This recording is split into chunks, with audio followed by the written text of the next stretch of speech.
Hello everyone, আসসালামু আলাইকুম। Welcome to ইউটান বাংলা। ফিরে এলাম নতুন আর একটা ভিডিও নিয়ে। কিছুদিন আগে আমার গাড়িটা ডেন্ট পেন্টের কাজে দিয়েছিলাম।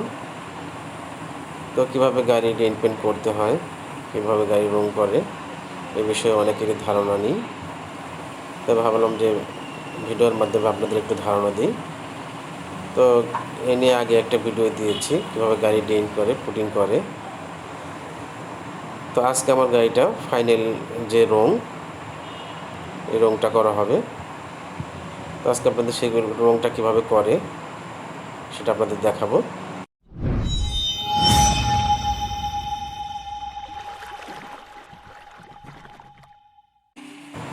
তো দেখতেই পাচ্ছেন আমার গাড়িটা রং করা হচ্ছে স্প্রে গান দিয়ে। তো আমার গাড়িটা যেহেতু সিলভার কালার রং করা হচ্ছে। তো এই রং করার আগে বেশ কয়েকটা ধাপ পার হয়ে আসতে হয়।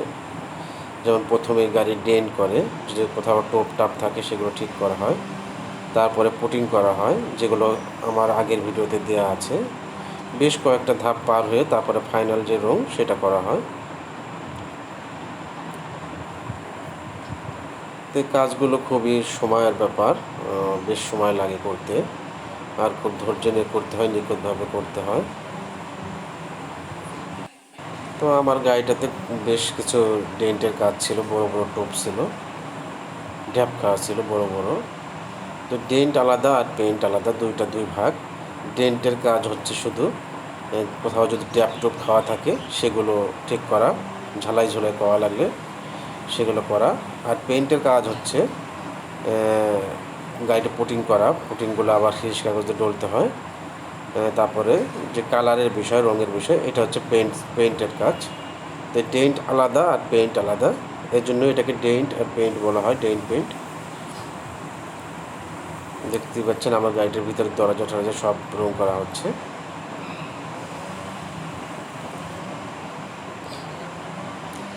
এখন রং করার পরে আবার 0 নাম্বার শিরিষ কাগজে ডলা হচ্ছে, কারণ রং করার পরে আপনার বডিতে ধার ধার একটা ব্যাপার থাকে। তো সেটাকে মসৃণ করার জন্য, প্লেন করার জন্য আবার শিরিষ কাগজ দিয়ে ডলা হচ্ছে। আমি আগেই বলেছি এই কাজটা খুবই ধৈর্যের কাজ, খুব পরিশ্রমের কাজ।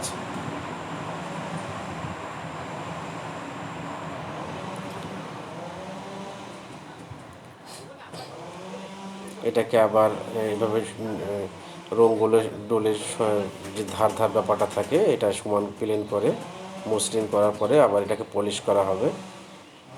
বেশ সময়ের কাজ, এটা অনেক কষ্টের কাজ।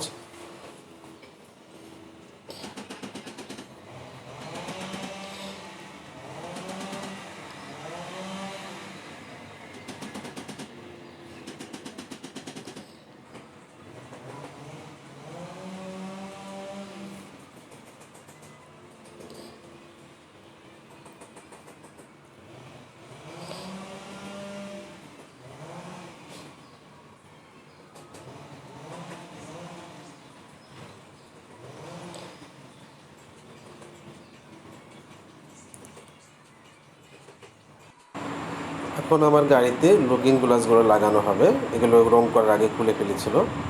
এরপরে পলিশের কাজ শুরু করবে। দেখতেই পাচ্ছেন পলিশের কাজ করতেছে, মেশিন দিয়ে পলিশ করা হচ্ছে।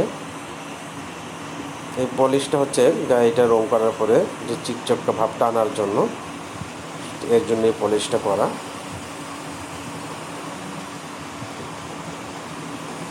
পলিশ লাগিয়ে নিল, মেশিন দিয়ে এখন পলিশ করা হবে।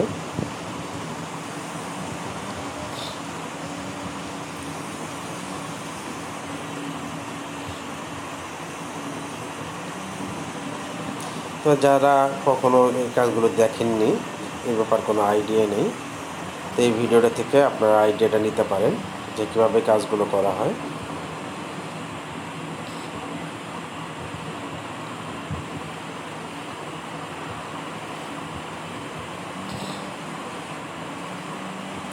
রং করার আগে, পেইন্ট করার আগে গাড়ির যাবতীয় হেডলাইট, যতগুলো লাইট আছে মোটামুটি গাড়ির যাবতীয় সব কিছু আগে খুলে ফেলে।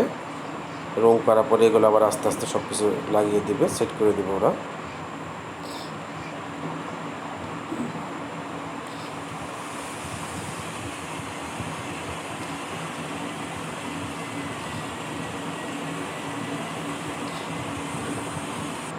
পলিশের কাজ শেষে এখন আমার গাড়ির যে হেডলাইটগুলো এগুলো আবার নতুন করে লাগিয়ে দিচ্ছে। তো সব শেষে ফাইনালি আমার গাড়িটা কমপ্লিট হলো, দেখতেই পাচ্ছেন এই যে আমার গাড়িটা। তো আমার গাড়িটা সম্পূর্ণ কমপ্লিট করতে 12 দিন সময় লাগলো। ওরা অবশ্য গ্যারেজ থেকে প্রথমে 10 দিনের কথা বলছিল, 10 দিন লাগবে, সেক্ষেত্রে 12 দিন লাগছে। তো অবশ্য ওদেরও দোষ ছিল না, বইরা আবহাওয়ার কারণে 2 দিন সময় বেশি লাগছে। তো আর 2 দিন সময় বেশি বড় বিষয় না, কাজটা যাতে ভালোভাবে হয় আমি সেই দিকে খেয়াল রাখছি। তো আমার কাছে মনে হয়েছে কাজটা খুব ভালোই হয়েছে। আপনাদের কাছে কেমন লাগলো, কেমন লাগতেছে কমেন্টে জানাবেন। তা আমি এছাড়া আরও কিছু কাজ করছি, যেমন আমার গাড়িতে আগে পুরানো মোডের সিডি পিলার ছিল, সেটা চেঞ্জ করে আমি নতুন অ্যান্ড্রয়েড লাগিয়েছি। আবার গাড়ির ভিতরে যে সিট কভারগুলো সেগুলো আমি চেঞ্জ করছি। তো আজকের ভিডিও এই পর্যন্তই। ভিডিওটি ভালো লাগলে একটা লাইক দিয়ে দিবেন। আর গাড়ির বিষয় বা ড্রাইভিং বিষয়ে নতুন নতুন ভিডিও পেতে চ্যানেলটি সাবস্ক্রাইব করে রাখবেন। আর আপনি যদি সাবস্ক্রাইব করে থাকেন আপনাকে অসংখ্য ধন্যবাদ। তো সবাই ভালো থাকুন, সুস্থ থাকুন, ইউটার্ন বাংলার সাথেই থাকুন। ধন্যবাদ।